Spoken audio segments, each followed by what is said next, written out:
100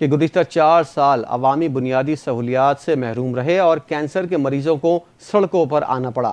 انہوں نے کہا شعبہ صحت میں سنجیدہ کام آخری بار نواز شریف اور شہباز شریف کے دور میں ہوا، اب ایک بار پھر بہتری کی امید جاگی ہے۔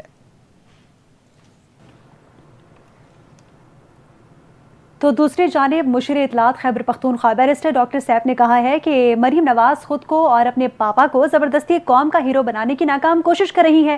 عوامی منصوبے اپنے نام سے منسوب کرنے پر بیرسٹر سیف نے رد عمل دیتے ہوئے کہا جو لوگ عوام کے ووٹ سے منتخب ہی نہیں ہوتے وہ عوامی منصوبوں کو اپنے نام سے کس طرح منسوب کر سکتے ہیں۔ بانی پی ٹی آئی نے ٹھیک کہا تھا کہ ایک تو یہ پڑھے لکھے نہیں، اوپر سے سیکھنے کی کوشش بھی نہیں کرتے۔ انہوں نے کہا کہ انہیں تو لندن کے فلیٹس بھی اپنے نام سے منسوب کرنے کا حق نہیں، لندن کے فلیٹس بھی عوام کے ٹیکسوں کی چوری سے بنائے گئے ہیں۔ عوامی منصوبوں کو اپنے نام سے منسوب کرنے کے لیے حقیقی عوامی مینڈیٹ اور عوامی خدمت کی تاریخ ضروری ہوتی ہے۔ صوبائی مشیر اطلاعات نے کہا کہ قوم بخوبی جانتی ہے باپ بیٹی دونوں جعلی فارم 47 پر منتخب ہوئے، قوم کا اصل ہیرو بانی پی ٹی آئی ہے اور قوم اپنے ہیرو کو پہچانتی ہے۔ پاکستان پیپلز پارٹی کے رہنما اور خاتون اول آصفہ بھٹو زرداری نے کہا ہے کہ بلاول بھٹو نے مشکل وقت میں پاکستان کی دنیا میں نمائندگی کی، دوبارہ مشکل وقت آئے تو پاکستان کی ہر عورت، بچہ اور جوان پاکستان کے لیے لڑے گا۔ قومی اسمبلی اجلاس میں اظہار خیال کرتے ہوئے آصفہ بھٹو کا کہنا تھا کہ سب سے پہلے میں اپنی افواج کو خراج تحسین پیش کرتی ہوں جو ہمارے وطن کا دفاع کر رہی ہیں۔ ہمیں تعلیم کو ترجیح دینی چاہیے، تعلیم کے لیے زیادہ فنڈز رکھنے چاہیے۔ ان کا کہنا تھا شرم کی بات ہے کہ 2025 میں بہت سے لوگ بجلی سے محروم ہیں، ہمارے علاقوں میں 15 گھنٹوں کی لوڈ شیڈنگ ہوتی ہے، غریب اور مزدور کے لیے مزید مشکلات پیدا ہو جاتی ہیں، ہمیں تنہا اور پسے ہوئے طبقے کے لیے اقدامات کرنے کی ضرورت ہے۔ آصفہ بھٹو زرداری نے مزید کہا کہ پیپلز پارٹی عوامی خدمت کی سیاست پر یقین رکھتی ہے اور ہمیشہ کمزور طبقوں کی آواز بلند کرتی رہے گی۔